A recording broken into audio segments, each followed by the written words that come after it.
Батыс Қазақстан облысының Ақжайық ауданындағы Базартөбе ауылының балалары 2 жылдан бері мектепсіз отыр. Қазір олар жатын бөлмесі оқу класына бейімделген шағын интернатта оқып жүр.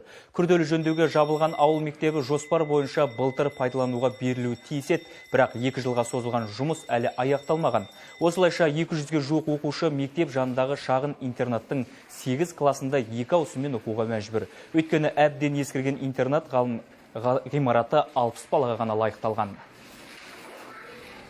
Мердігердің жұмыс жасап жатқанына бүгінгі таңға дейін, әлі күнге дейін созып жатқаны бізге әрине ұнамайды. Біресе материал болмайды. Материал келсе, жұмысшылар кідіріп жатады. Ата-аналар да аңсайды, елдің балаларымыз да айтып қояды, бір жарқына мектебіміз қашан бітеді деп.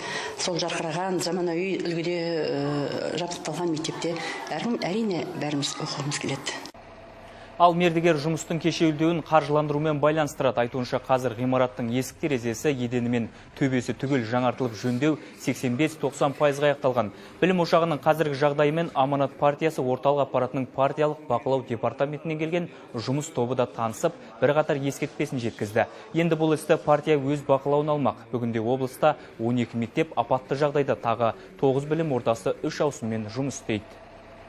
Мектеп былтырғы декабрьге дейін деп берілген, бірақ алайда оның қаражаты, бұл мектептің қаражаты 2 жылға бөлінген.